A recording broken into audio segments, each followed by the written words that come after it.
नहीं, क्या करोगे? लूप लगाओगे। लूप क्या होता है? जो बार बार चलता है, जो बार बार चलता रहता है। जब हमें एक ही काम मल्टीपल टाइम्स करना हो, एक से ज्यादा दफा करना हो, तो हम क्या लगाते हैं? लूप लगाते हैं। ठीक है, लूप का सिंटैक्स पढ़ लेते हैं। लूप के काफी तरह के लूप्स होते हैं, ठीक है, और जो जिसमें से आज हम पढ़ेंगे फॉर लूप।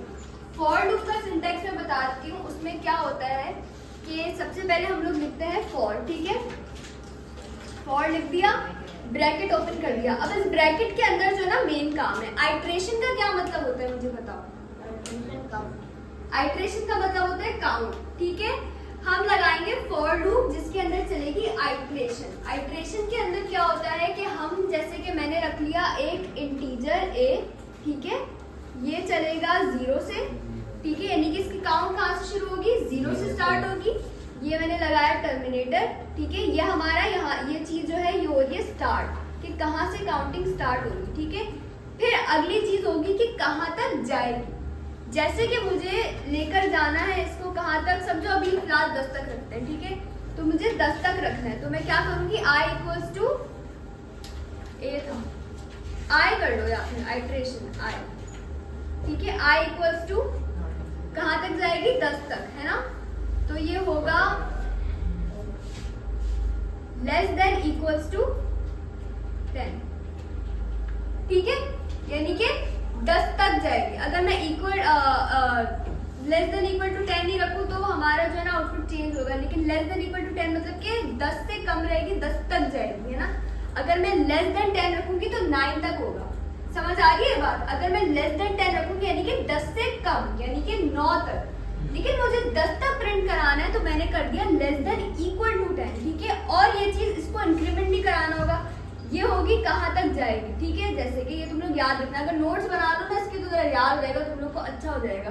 फिर टर्मिनेटर लगा दिया। अब जो तीसरी चीज है ना हमारी, वो हमारी ऐड होती जाएगी कि यहाँ से शुरू हुआ हमारा, फिर एक दफा प्रिंट हो गया, फिर इंक्रीमेंट हुआ, ठीक है, फिर यहाँ से शुरू हुआ, फिर ये कंडीशन चेक की, एक दफा इंक्रीमेंट हुआ, फिर प्रिंट हुआ, ठीक है। जब ये कंडीशन फॉल्स हो जाएगी, बीच की जो चीज है ना वो है कंडीशन, जब कंडीशन फॉल्स हो जाएगी, जब हमारा नंबर 10 तक पहुंच जाएगा तो खुद ही ये चीज टर्मिनेट हो जाएगी और हमारा आंसर आ जाएगा। समझ में आ गई? ये चीज है कहाँ से स्टार्ट होगी, बीच की जो स्टेटमेंट है वो होगी कि कहाँ तक हमारी जो है अकाउंट चलेगी, काउंटिंग, और ये इंक्रीमेंट करेंगे, ठीक है, i प्लस प्लस एक एक बार इंक्रीमेंट कराती रहेगी। इतनी समझ में आई?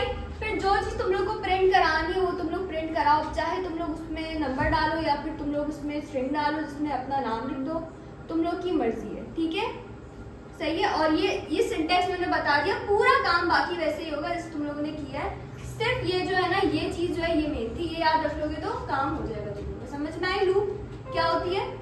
क्या होती है लूप? बार चलती रहे, ठीक है। ये पहला वाला क्या होगा स्टेटमेंट हमारा, कहाँ से काउंटिंग या कोई भी चीज स्टार्ट होगी। बीच वाली स्टेटमेंट क्या करेगी? कहाँ तक चलती रहेगी। और थर्ड वाली क्या करेगी? कितनी दफा चलेगी। जब बीच वाली कंडीशन पूरी कंप्लीट हो जाएगी, फॉल्स हो जाएगी, तो ये क्या होगा? थर्ड वाला टर्मिनेट हो जाएगा, खुद ही स्किप कर देगा और आंसर हमारा आ जाएगा, ठीक है। समझ में आ गई? कोई मसला इसमें? अच्छा, ब्रैकेट का ख्याल रखा करो, जो ब्रेसेस खोलो उसको उस ब्रेसेस को बंद भी कर दो फौरन, ठीक है। ब्रेसेस की वजह से बड़ा मसला होता है, फिर एरर आता है, फिर परेशानी होती है, ठीक है। जो ब्रेसेस खोलो उसका दूसरा देखो, कंपेयर करो कि पार्टनर यहाँ है तो उसको बंद करो, ठीक है। ब्रेसेस का मसला करोगे तो फिर कंफ्यूज रहोगे। समझ में आई? सिंटैक्स समझ में आ गई? नोट्स में लिख लोगे तो ज्यादा अच्छा है, वरना अब इसको करके भी दिखाओ।